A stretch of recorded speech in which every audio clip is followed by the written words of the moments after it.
Hey, everybody out there in Viewerland. It is January 2025. That means what?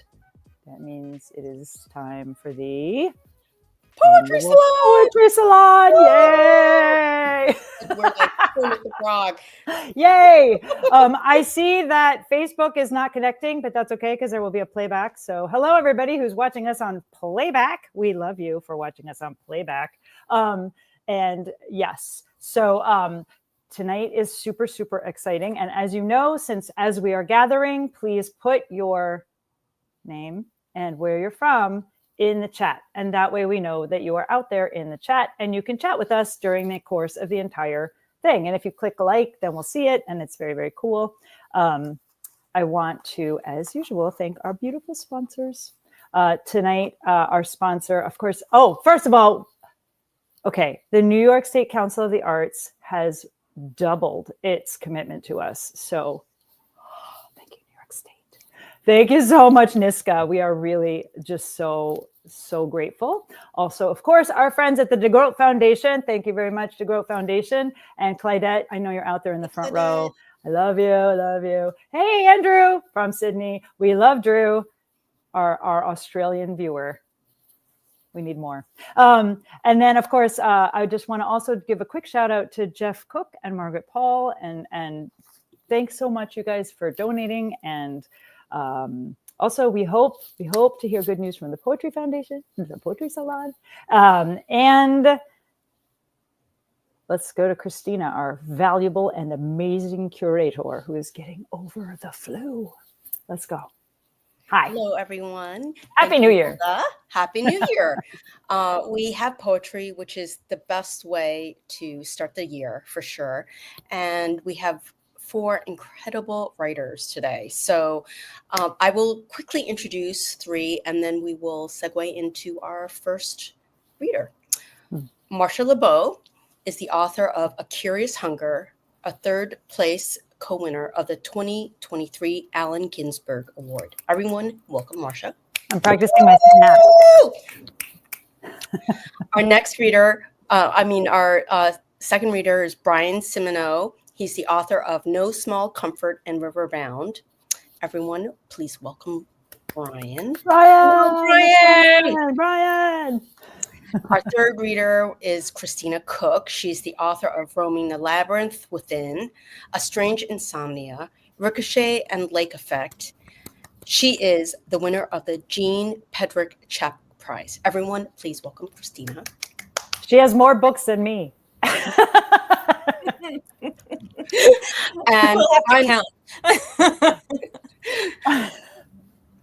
And finally, our first reader tonight will be Tate Walker.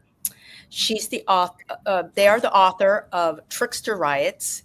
They're a Lakota citizen of the Cheyenne River Sioux tribe of South Dakota, an award-winning two-spirit storyteller for outlets like The Nation, Everyday Feminism, Native Peoples, Indian Country Today, Apartment Therapy, and Anomaly. They are also featured in several anthologies, including Fierce Essays by and About Dauntless Women, South Dakota in Poems, and Everyone's an Author. Let me wait, before we scream and shout and welcome Tate, I just want to throw in our tonight's sponsor. Tonight's sponsor is the Martha's Vineyard Institute of Creative Writing Summer Writers Conference. And everyone must apply for that. There is a fellowship that I want everybody to hear about, which is why I waited until everybody was gathered and paying a lot of attention, because this is free money. It's $20,000. They're giving away $20,000 worth of week-long residencies to every kind of writer. There's on Martha's Vineyard, on Martha's Vineyard summer for 1 week, and one of the many fellowships that they are awarding is for parents. So go and apply for this thing. It includes generative seminars, evening readings, panel discussions, individualized manuscript sessions. Hello. And it is a whole week. It includes registration, lodging, and the manuscript session in the summer. The deadline is January 19th. And now we're all going to scream and shout and be very excited for Tate. Yay! Hello. I'm a big fan of Martha's Vineyard too. Woo. Oh, have you been? Did you go? Did you like it? No, I'm just giving them a huge Just plug. wanting it. Yeah. Just here, sponsored by them. All right. So, Kiteya tu washte, chante washte, you na page yusha pikashjo, jisha tatewi majiapi, wakpa washte mantahan. Just cursed you on Lakota. You're welcome. Just I heard kidding. your name. Nah. I always have to ground myself, quite literally. I'm coming to you from the Otampipash homelands in Phoenix, Arizona, but I am from South Dakota. And I'm going to read to you from a new poem. It's start of the legislative season here in Phoenix and Arizona, which is a weirdly purple state. And we're always trying to kill or somehow marginalize our trans kiddos. And that's my kiddo. And my kiddo and I collaborated on our poetry book that came out in 2002, Pride Month, 2022. My kiddo came out when they were 12 and they're 16 now. So despite what Arizona tries to do and our country tries to do, they're alive still. Yay. And poetry has been a big part of that. Art has been a big part of that, which is why spaces like this are so important and why funding art is so important. I mean, this time is so difficult in so many ways. But like water, like indigenous fire knowledge, like face masks and vaccines, poetry and art like this is so vital. It's medicine. And art making, people like Christina and Milda and my fellow panelists here, so important. And so I'm so thrilled to be part of this. Thank you. So what I'm going to read for you today is called The Song of the Butterfly. And in Lakota, the word for butterfly is Kamimila. And the literal translation is about affecting change.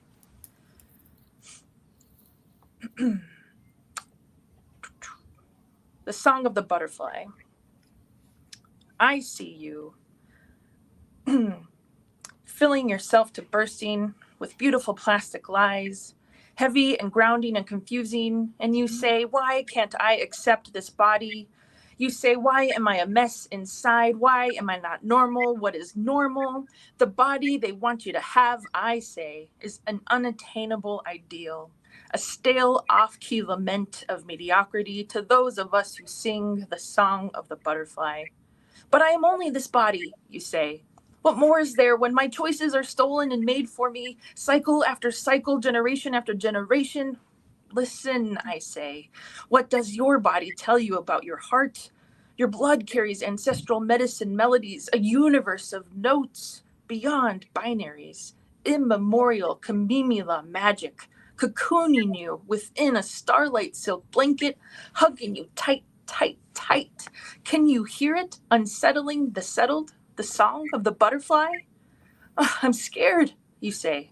I don't know what happens in the dark. This battleground body is riddled with barroom bullets made of leaden laws, conversioning our half-mast hearts to ash. I fear this chrysalis is a colonial classroom, a closet, a coffin. And I say, your rainbow joy threatens the bland and the weak. They cannot fathom life without status quo allotments. They covet your possibilities, your metamorphosis with bigot and hate. They seek to plant graves where your growing garden grows. Their dirges troll Sunday services in comment sections with a cacophony of turfy word vomit. Their ignorant ears yearning, but unable to comprehend the song of the butterfly. And I say, your chrysalis is a black hole, yes, but it also is a portal, not a prison. You are protected here. I have found life in the places left for dead, and you will too. Lean into the unknown. Let yourself be filled with its energy. Time does not exist here, only the sun and the moon, and seasons of transformation set to a queer rhythm and pulse. This blooming crescendo inside you is the song of the butterfly. Rage and dance, fight and flutter. Come out, come out, come out. You are transformed. Stardust DNA forged in fire, you emerge. A blaze of orange and black and white, gentle and furious and uncompromised against that which seeks to cage you within imaginary toneless borders. Find your kin and community, dine on the milk and nectar of a well-lived life. Salt the earth with your sweat and tears made of love and laughter and ceremony. I will fight for you. Thrive for me. Sing for me always the song of the butterfly. Opila. Thank you. Oh, wonderful. Yay. More. It was beautiful. Thank you. What I love about poetry is you like the words themselves, like you can hold on to them, right? Like it's not like you hold on to like a whole sentence in fiction, right? Like the whole rage, dance, flight, flutter. I'll always like be thinking about that now. I think I'm always going to be thinking of annoying people as the bland and the weak.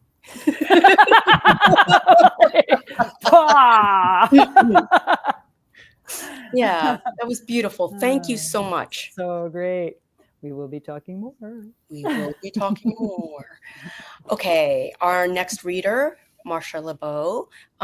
Marcia has been with us many times before, and we are lucky to have her back again. Marcia is a multidisciplinary artist. Her debut poetry collection, A Curious Hunger, was published in April 2024. Her poems, essays, and reviews have appeared in O, the Oprah Magazine, New Ohio Review, Rattle, and elsewhere. She was the third place co-winner of the 2023 Allen Ginsberg Award. Allen Ginsberg. Wow. She was also longlisted for the 2022 Ralph Angel Prize and received an honorable mention for the Rattle Poetry Prize. Her work has also received several Pushcart Prize nominations. She's an MFA in poetry from VCFA and is the founder of the Write Space, a co-working and literary hub for creative writers in the Valley Arts District of Orange, New Jersey. She lives with her husband and 2 sons in South Orange, New Jersey. Everyone, please welcome Marcia. Hello. Thank you. I don't know if I've been here many times. I've been here one time, I think, before. Really? But Yeah. Marcia, We love you so much. We see you at the live event, so we think you're real. I think I am real. I think. Marcia also runs one of our meetups. I do. Every So- Wednesday for like 5 years now. It's really amazing how long-lived all these meetups are. Yeah. Like, they are intense. All right. They're very important. They keep us writing, right? Yeah, it's really So- cool. We're going to talk about that a little more too, Marcia, after later on. Tate, thank you so much. That was so beautiful. And I really, unsettling the settled. I love that. It's like, isn't that what we all need to do all the time? Unsettle the settled. I'm reading from my new book that came out in April, A Curious Hunger. My husband designed the cover. Oh, I love it. Cool, right? Kind of reminds me of a crazy boot or something. And I'm just going to read 3 poems, and children sneak into them. It's not all motherhood poems, but there are a few of them in here. It's real life. We get it. It's real. Well, I figure if I'm going to read parenthood poems, they're going to be on this reading, right? So the first one seems to be like the fan favorite for this book. So, when ice cream was funny. I stopped thinking for a week in October 2015. It was unexpected and not dangerous, like you might imagine. I didn't get run over by a car. I just didn't think about how I crossed the street, and I was fine. I had lunch with a friend who recognized something was different. You seem happy, she commented. So very happy, she sighed. And I was. My mind was blank. I smiled a lot. Many things were funny that hadn't been funny before. Humans running around doing things were funny. My kids screaming for ice cream were funny. The sun on my face was exquisite because I actually felt the sun on my face. And I listened. Boy, did I listen. People didn't know what to make of my listening. And then the emptiness was over as quickly as it started. I knew the surest way not to get it back was to try to get it back, so I didn't try. I think about not thinking occasionally, along with the billions of thoughts that have been back for years. I say, brain, I know you're not ready yet, but when you are, I'd really like to try that non-thinking thing again. It won't make you obsolete, I promise. You just be happy. So very happy. I want some. Right? Then, where is it? Okay. The survey. The woman on the other end of the line wants to know if I have postpartum depression. I just want to know how my reality has become tux pads slapped down in underwear like slices of bologna and a bra holding rock hard porn star tits. Everything is breasts. My husband's eyes, English muffin halves, Katie Couric's earrings, the nightly sputter of the heater, a breast pump. At dawn, it groans, screw you, screw you, screw. People know if they have a breast pump. Regret for not saving precious stem cells dangles in the Pottery Barn mobile. Every 2 hours, a gurgling stream of milk shoots me awake. In the nursing chair, I recount the ludicrous contortions between contractions that made the midwife snort. That 18-wheeler plowing through your uterus? That's nothing special. Happens every day. While she typed on her BlackBerry. Yet we'll do it again. Forget the moment our vaginas butane doused and lit tore open into the newest scalp on the planet.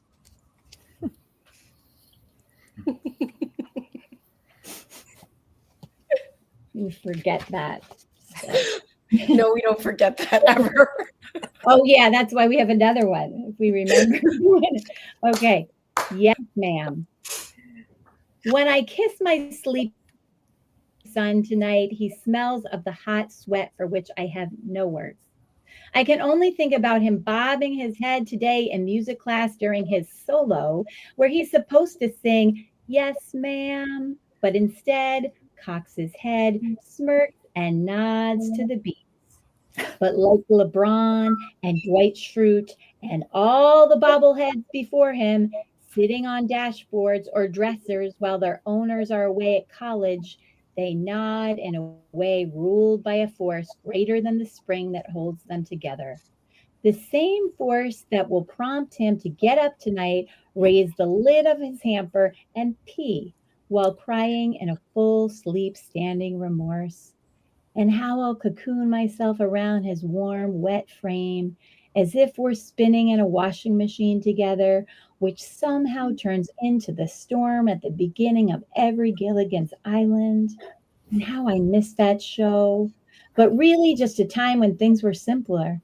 Not Ginger and Marianne simpler, but less complicated than a mom holding her son under a suburban moon as the TV trills more bad news. Thank you.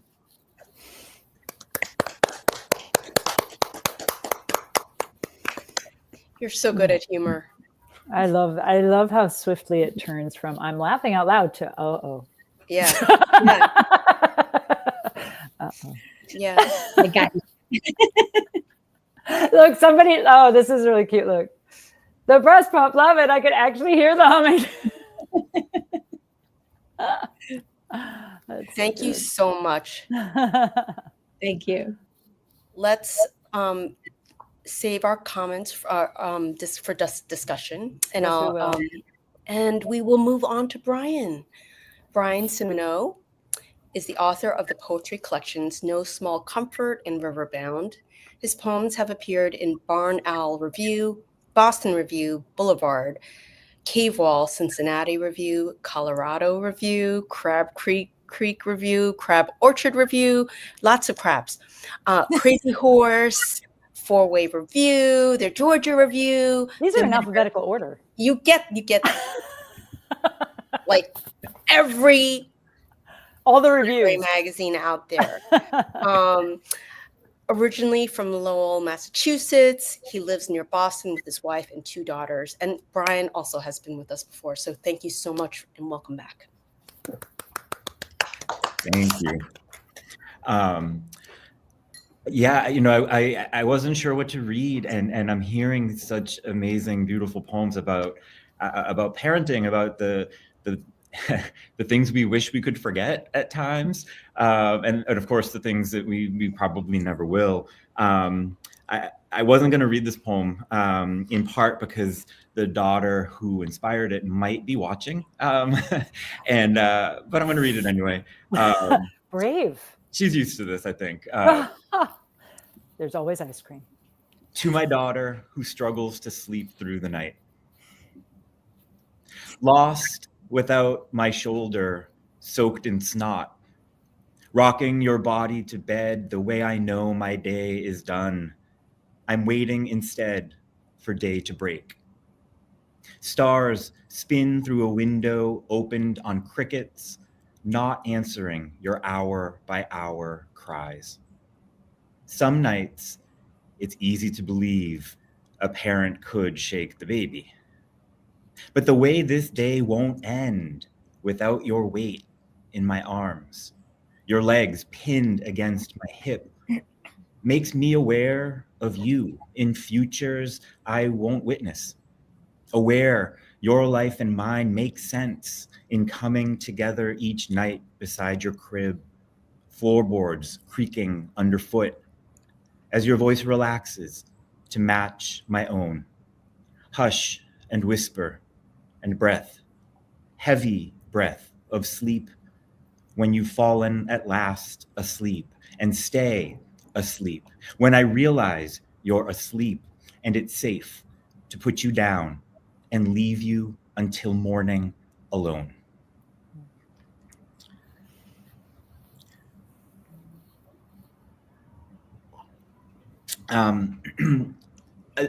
I was thinking too about some of the things that I don't know if we're ever prepared for parenthood, any of us. We're not.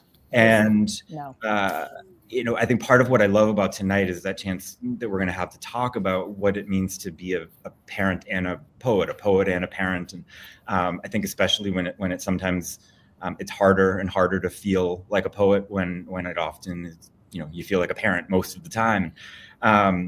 No one ever prepared me for having little piles of rocks literally everywhere you go in and around your house. But our oldest daughter collected rocks. Our second daughter collected rocks. Our third daughter now collects rocks. I don't know what it is, but it's been We've got good rocks, right? I mean, we gotta have some good rocks. Tata, you collect rocks too? Did you just say you did?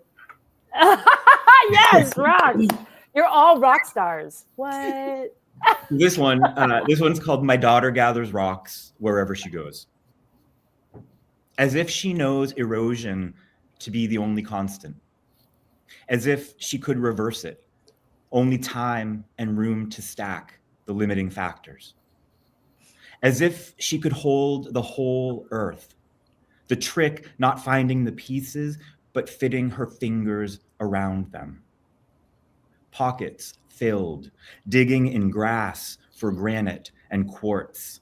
Rock after rock stacked on the pudding stone, poking from hilltops the glaciers left behind. The way we trace a line from star to star, as if a story could order this chaos. Infinite expansion made to obey the laws of coloring books. As if the stars might never dim, never collapse. Wherever she goes. A singular searching, unshakable. The way that generations built their temples block by block, rocks seeming permanence, how we measure ourselves to the day ahead. Another place to excavate, another stretch of empty sky to fill up with our shapes.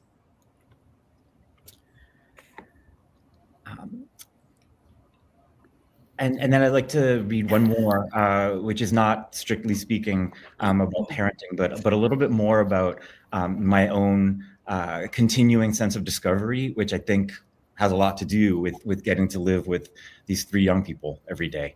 And this one's called The Fossil Record. Until now, I was never one of those kids obsessed with dinosaurs. Scientists say we find, with luck, maybe 40% of a specimen's bones and reconstruct the rest. A century of digging, entire careers of imagining limbs and skin, diet and teeth, has recreated bone by resurrected bone an unknown species, a fearsome aquatic hunter bigger than T-Rex. I say, let us all be one of those kids in paleo print jammies who memorize 1 million made-up names. Take Saturdays to gaze at skeletons strung together, study forest floors for tracks preserved by ancient mud turned stone. Every bird on its perch discloses ways the dinosaurs never left at all, bits of life, even extinction, couldn't kill. The news offers daily apocalypse, daily strife. So nightly, watch the sky and remember how much rubble there is to fall from space, its height never faded to hold. Missiles swivel to face our homes and glaciers loose a new flood's weight. Against such days, may we all become dinosaurs. Let us love the stories our bones will tell. Wow. Oh my God, I just want to hear you say bones over and over again. It sounds like a tolling bell. It's like gorgeous. Yeah, that last sentence really got me. It's beautiful. Yay. Yay, applause. Yay! Hey, Brian. Wow, yeah. I want to talk more about that last sentence. Let's talk about that more later. Just remind me, okay? Cool. Now, our final reader is Christina Cook. She's an old friend of mine. I'm so lucky.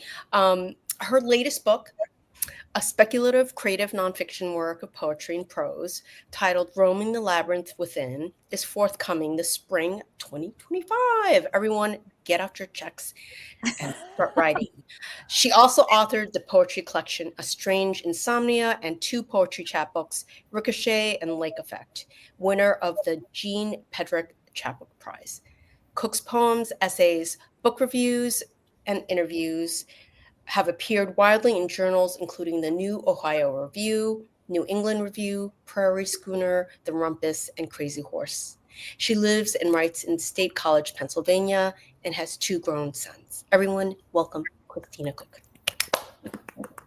Thank you so much, Christina. And Milda, thank you too for inviting me to be part of this really special evening. I just love the poetry salons. And Marcia, Tate, and Brian, what a pleasure to read with you all. My poems the poems I'm reading tonight are from my forthcoming book. The first 2 are poems of my own, and the last one is a poem I translated from the French poem by Marie-Claire Bancart. They are not about parenting per se, they're more about another, really the most favorite of all poets' themes, death. I mean, let's be honest. Yay! Yay! Also, you don't have to read about parenting here. In fact, this is a really safe space where you're allowed to be a parent and not talk about your children. It's really cool. Well, my poems kind of actually pick up from where Brian left off, with "Let us love the stories our bones will tell," because in writing about death, it's really writing about life and the life and death that is the cycle of nature and human nature, and what is more elemental to that than parenting. So we're doing it's a big picture, I guess, of what we're doing as parents. So the first poem is The Faith I Had in Death. Silt settled on shad in the silk-black riverbed mud. One time, willows, the slow world of sound, and the rot of a tide-abandoned eel. What tempered the oaks was the same soundless chant, waves reduced to glass.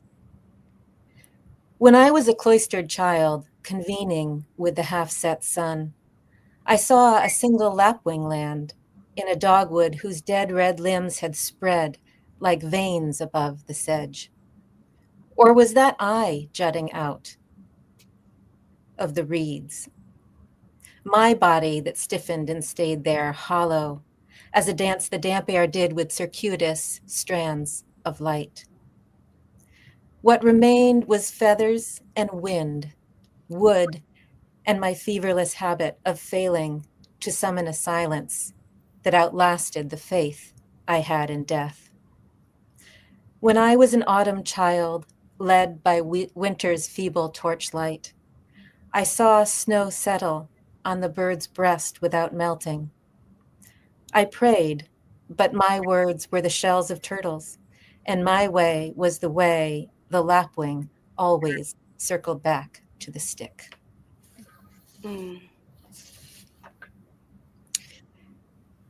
Bear in hibernation. Tree roots reach through a thicket of fir into the glacially slow heartbeat of a bear, solitary beast buried, barely alive in frozen soil. Root threads reach bear's dream of rising and see her vision, sweet viscous lift of sap up the trunk, each ligneous, capillary, and open canal lock. Sap lifts her heft higher, quickens her pulse up the maple, which awakens an impulse to thaw. Trees' ursine hunger urges bears almost arboreal urge to reach for the sun.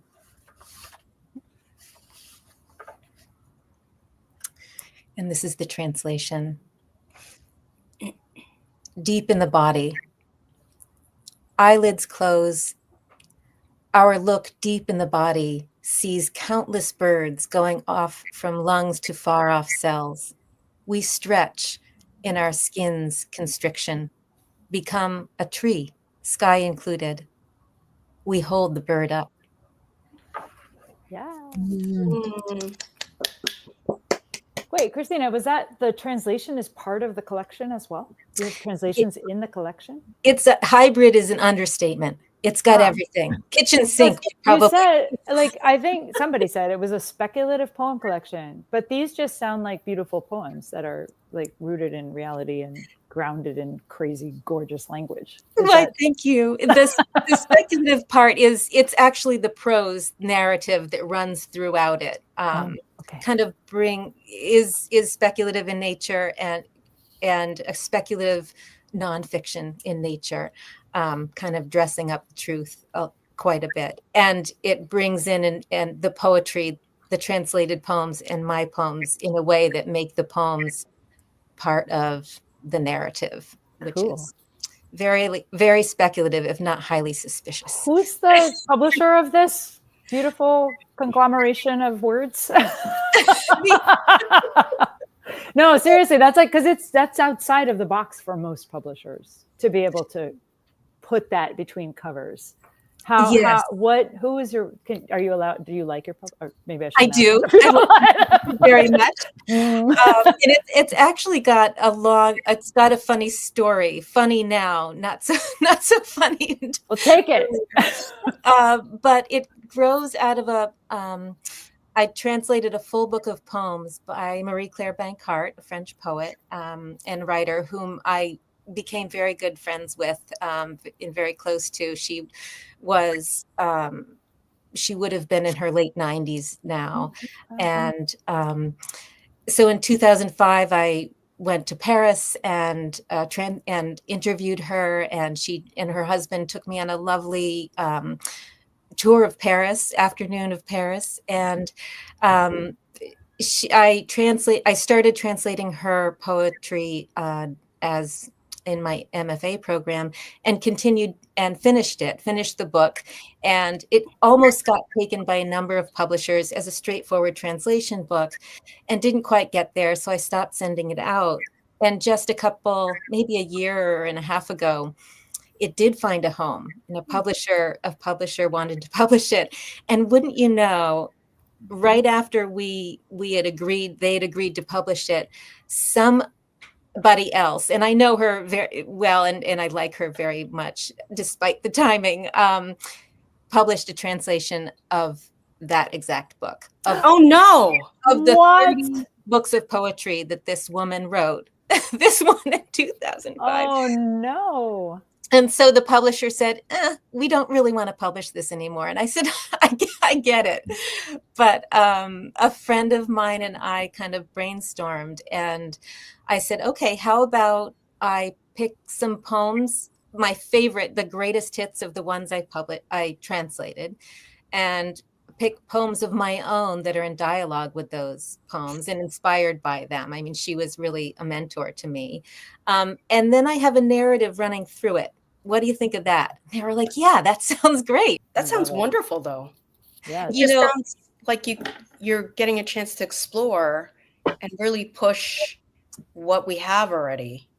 It was a real gift. I mean, after we agreed on that, I set about writing the book, and it's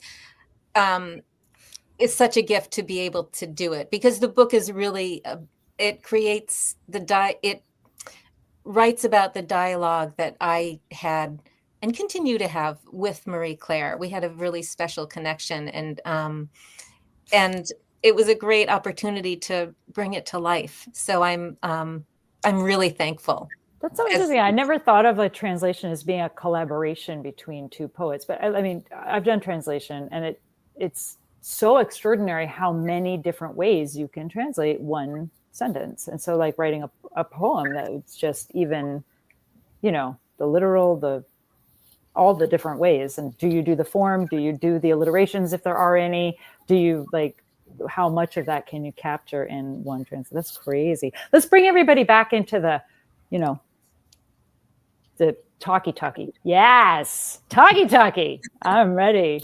Tate, you collaborated with your child on a book. How did that go? And also, how old was your child at the time? Is your child at the time? Or was, at the time they were 12. So what was cool about it is, it was cool all around, but they came out roughly around the same time that we were working on the book. So did the work enable them to come out, or was the work? I would say it was a separate thing. But COVID was happening. School was being canceled, and I think they were looking for connection in different ways. But the poetry book was coming along on my own, and they came to a meeting with my publisher, and we were talking about who was going to do the cover art. And my kiddo is a fantastic artist. And I'm not just saying that as a parent, right? Like, oh, we have pictures hanging on the wall. They're a very good artist. And they were sketching ideas as we're talking. And in the Southwest, a lot of art tends to be very Southwest native.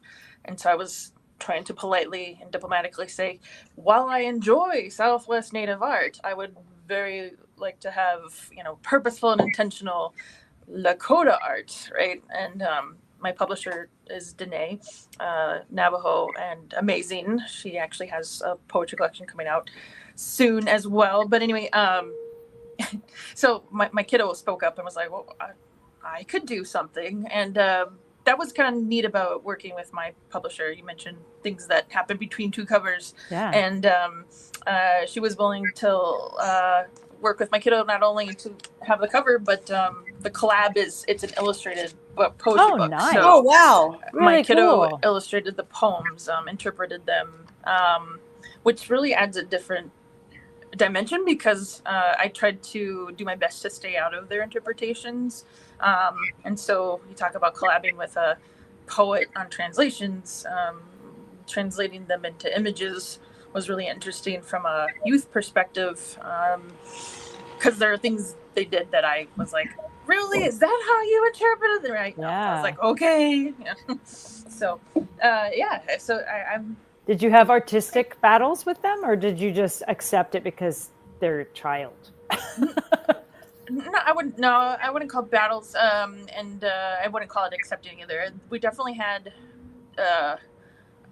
they're an Animated amazing- discussions. Right. Well, I think there were 12, so it wasn't like I wasn't gonna be like, you can have full control over this, right? It was, I wanted to do well, but it was also an understanding that I was gonna let them have autonomy as well. So they worked cool. with a mentor artist.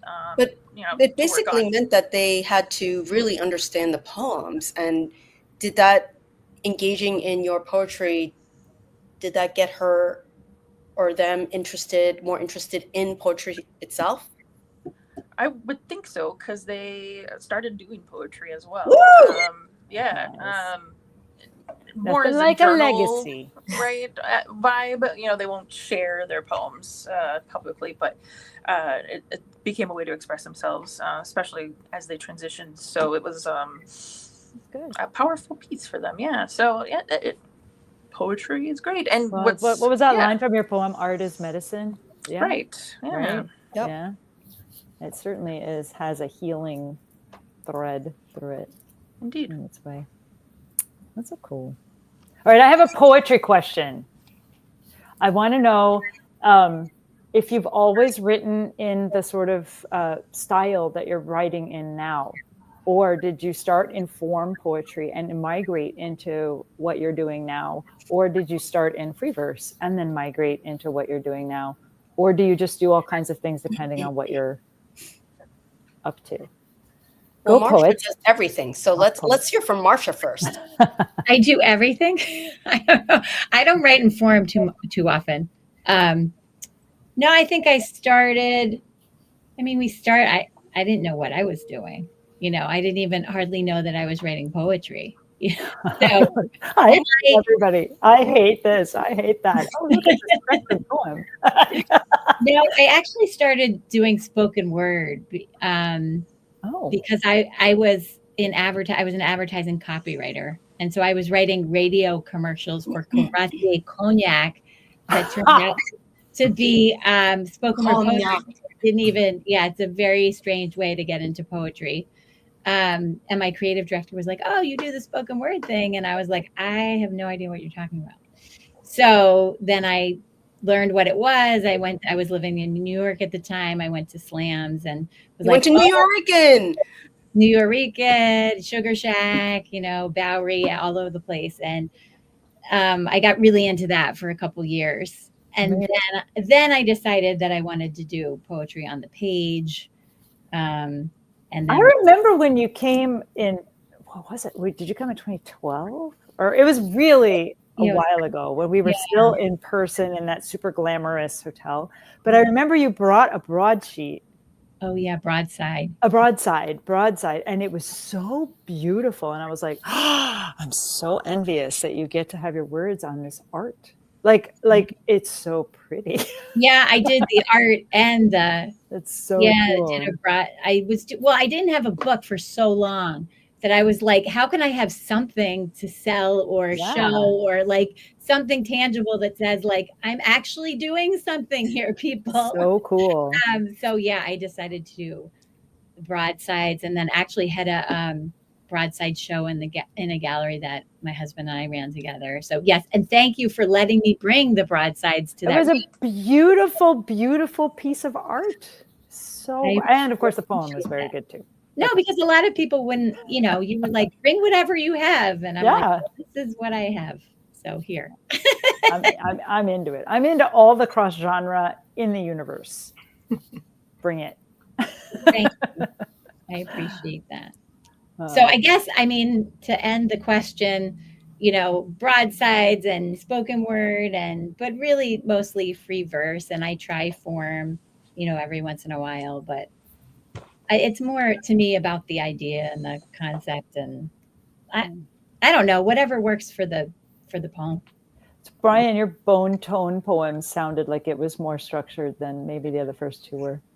Yeah. I think, so for me, for me, a lot of it was wanting to be a songwriter, wanting to be Oh, wanting to that's wow. why it sounds like music. I think Ah. a part of it is I was a teenager in high school in the early 90s, and so it was this constant battle between like Seattle grunge and just like hip hop and early days of rap. And I once joked I was doing a reading on a Saturday night and basement bar somewhere in Washington D.C. and I had all these poems about death, right, as we do, and I just knew I was going to kill the party. Like I was going to be. I kind of gave that warning to the crowd. I said, I have a lot of poems that might feel like a downer, so just wave at me, and I'll just start reciting Beastie Boys lyrics, right? Like, and so I think a lot of it was that. But when I started writing, I don't know how serious I was, but I started writing stories more than anything. I was really trying to write short stories. My first real writing teacher was a playwright, and so I was writing for the stage a little bit. And when I shifted to poetry, I had a teacher who was very much a formalist, and so we were working in the received forms and writing the sonnets, and everything had to be blank verse, and we weren't allowed to write about the self for the first half of the year, and it was a challenge in all kinds of ways, right? And sort of honed my ear, my appreciation for the sounds. I moved away from that. Reading and sort of experiencing all sort of different types of poetry and also thinking about that constant conversation that poems might have, right, with narrative, with fiction, with translated literatures, with fine arts, right? I'm surrounded, actually, I'm in my classroom tonight, and I'm surrounded by broadsides that I've hung up all over the place, and I love that back and forth. When I think about my poems now, I would say I'm often writing in sort of sneaky form. So I'm not using rhyme. I'm not using kind of formal meter. This is where I can go all sort of deep and get poetry nerd about it. But I love to write in syllabics, right? So where every line has the same count, right? Right. Count. Or I love. Do you do the meters the same too, or just the syllable count? Just the syllable count. And it's often arbitrary and random. And I give myself that. I say this to my students a lot as well, but I'm giving myself just an arbitrary limit to work in and against, and find myself having to say something new, having to imagine something different when I run up against the wall of that form. So I don't know that the form is often visible once I've edited or polished, but it's there as a generative tool for me. And then every once in a while, someone will, a friend will write me and say, "Wait, were you thinking of Anglo-Saxon alliterative verse?" Yes, I was. Well, yes. And so I love the fact that there's sort of there's an effect, right? There's almost a special effect to some of the language that really only comes because I've given myself this puzzle, right? There's this really strict limit that I then try to work toward. Nice, interesting. Yeah. What about you, Christina? Do you? Yeah, Which way in? What was your way in? My way in is, it hasn't changed, but it's developed, and I've grown more confident in it, because sometimes I think of a poem as an intangible entity, like a thought form, and the only way it can be expressed is through words, and not only through words, but through form. When I am writing a poem, I'm developing the form as much as the words. So I can't imagine, like every poet, I've done the exercise of write a sonnet or write villanelle, various forms, but my poems really want to have their own shape and have their own body. And so sometimes my poems will kind of stretch across the page with a lot of white space in between it. Sometimes they'll, have particular stanzas that I'll just feel like that's the form that the poem wants. But it's all sort of a piece to me. And I could never force a poem into a form that it did not want to be in. It'd be like trying to get a human into a box. Yeah. Exactly. Exactly. Yeah. Tate, do you have a form preference or a non-form preference? Storytelling. I took I was in a fellowship last year, and Natalie Diaz was the facilitator, and there were, I think, 20 of us in the class.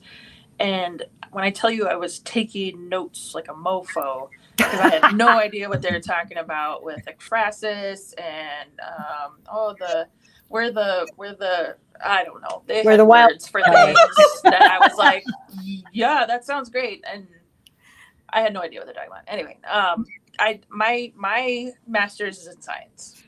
Nice. I spent 20 years as a journalist, and I love. I have a book coming out in the fall, and it's nonfiction. Oh, hey, that's cool. right. What's your book? Wait. What's your book? It's called Indigenous Voices, and it's looking at folks of the last century who are still alive, thank you, and have things to say who are Indigenous. Anyway, quarter group. Anyway, yeah, thank you. So wait, what was your science? What was your science in? Which science? Communications. Sorry, now there's 5 of us asking no questions. Yeah. Anyway, I just want to know what science you were in. The science of communications. Oh, communication science. Got it. Yes. Sorry. Yeah, I write overlapping. things. Yeah. Ah. Yeah. No, I'm not smart enough to know like engineering, but yeah. What else? So do you have a lot of interviews in your book? Is that what you have in Right. it? Yeah. Yes, cool. it's all interview. So Nice. interview and editorialized intros of regions. So Turtle Island, looking at. I mean, what's interesting is I spoke to probably 5 or 6 elders who teach fire traditional practices. They call it fire medicine, and how to mitigate things like out of control wildfires, and have amazing stories about how colonization killed that knowledge and why we're seeing these out of control. I mean, obviously climate change had a lot to do with it, but they still have knowledge that could have prevented Colonization killed a lot of knowledge. Man, in every single place. Man. Yeah. Everywhere. No, it's like, so I know better interesting. than you. You're like, Yeah. okay, but I know how to fix it. So I've been contacting Seattle. my publisher, and I'm like, hey, this could be a really good promo. They're like, too soon. I was like, I don't know. Could really be useful right now. So yeah, so it's Yeah, let's not be useful. right. this question, Yeah. right. This So question is from the audience. Are there forms that you like to read or hear? Anyone? I think that might be for Brian because it came out when Brian It might was- have been. Yeah. I mean, yeah, I love reading. I love reading poems in all kinds of forms. And I do ask students all the time to read formal poems, to write informal poems as a way of kind of embracing different types of music. I mentioned the alliterative, the Anglo-Saxon verse, and I actually love reading it. So there are these riddles. They're the riddles of the Exeter book, and the story kind of goes. This Exeter book was a collection, a compendium of writings monks were doing in the sort of 900s, right? So it's the old English language, and to keep their quills sharp, right? They would doodle in the margins. They would write each other notes. They were really just like school kids, goofing off during class. And they would start to write these riddles to one another, so that I would write a riddle on the margin. I would pass that page to someone to copy their next text. And these were monks living in, vows of silence. And they were writing these really dirty riddles at times. I love it. And so the language is, it's beautiful. It's imagery, and and it also has this double entendre, right? So your mind will jump to the kind of dirty, the dirty solution, and of course the answer is never the dirty one, right? It's always that like, you have your brain is so bad. Your thoughts, right? It's and I love to read those in part because they're so old, and they feel so they feel so contemporary. They feel so connected to, right, what humans were humans, even what we do, right, when we're adolescents and we're doodling in our notebook during class. And then I think the sort of I actually really love the sonnet. The greatest hit of form in some ways, right? But it's not necessarily for the rhyme, for even for the music. I love that the sonnet can encapsulate kind of an argument with the self. Because it's got the two parts. Yeah, whether it's an 8 and then a 6, or however it gets broken up, right? That there's almost always that turn, that shift. I like to think of it sometimes as a swerve, right? Yeah, nice. Where the poem's kind of moving in one direction, and I realize something, or we realize something along with the poet, and the poem ends in a very different place than it began. And the fact that it's so compressed, right? And we know 14 lines and it's going to cover all this ground. To me, it's always just, it's astonishing, right? That we can move so far in such a small space. Christina, I promise I'm going to let you ask questions, but I have to know, Tate, is there a Lakota form? Like, is there something that's like in Lakota history that you copy or that you emulate ever? Because you're fluent, and I'm just wondering if there's like handed down like oral tradition of like any poetry forms that you've used in your own work. You mentioned storytelling. We have, it's interesting. So we don't have written language. That's one reason colonialism was, that was a point towards savagery, right? We don't have a written language, so therefore savagery. But our oral methods were phenomenal, right? And when you have oral storytelling and oral histories, it allows for evolution of thought, right? You're not relegated to things that are entombed, right? Anyway, and so our histories are fantastic, and our culture thrived and grew and lived and breathed. And so our narratives, when you hear elders speak, there's this circular storytelling structure that happens, and it's been studied and written about, and you can experience it even as I'm talking right now, right? There's an idea of like, okay, get to the point, but also just this when I was a kid, right? And then you're like, oh man, there they go. But it really is when done well, right? It's a very provoking, bring in gift that some people in my community have. There's no, form to it or anything, but it's the same idea that you would see in a powwow, for instance, right? The whole idea of a circular dance that brings community in. That's exactly what our communicating structure is. And Lakota, I mean, our system of communication, there isn't a need to express yourself verbally. Like I speak a lot, but I also have ADHD, and I, grew up needing to express myself a lot, right? I was like, oh, no one's gonna listen if I don't speak really fast. And so like anxiety. But my elders are always very much like, no, don't say anything unless it's important to say, right? Listen, and, right? And be calm and be still. And so our words don't come out like. To be fluent in Lakota is really to be one to listen. And so that's beautiful. Right. I want to put that on a t-shirt. One word like Jisa Tatewi, right? Like, even though that's just my name, it also is where I'm from and who my family is. And like, if you are Lakota, I just gave you almost my entire background with that. Oh, it's like a bio. Right. And and it's really cool. And I kind of love that because it doesn't require a lot to say the truth, right? It doesn't require a lot of things to tell people what's up. And isn't it kind of fascinating? Because in so many languages, we're like, blah, blah, blah, blah. Right? We have concepts of truth, but it's funny because I speak Lithuanian fluently, and the language didn't get written until the 1500s at all. And similarly, it's not like it's super condensed language. Like that one word has the whole preposition, like we are sitting at the table and have been sitting here for a long time. Like that's one Depending on word. who you talk to, Right. it's different, right? Or where Yeah. you're at, or the space you're in, the time of Yeah. year. It's really cool, and it makes you think and be intentional and purposeful about how and when and where you use words. And it, That's cool. like, wouldn't that be neat if we did that? I mean, rather than just throw away I think words. learning from each other is a good thing.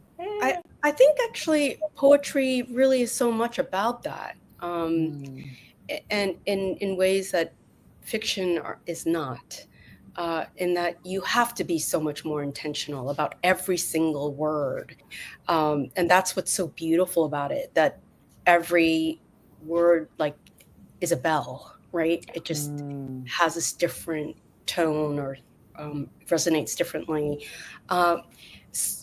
You know, thank you, Milda, for giving me a chance to ask this. The beginning of I was very chatty just today. had to put that out there. I have lots of questions.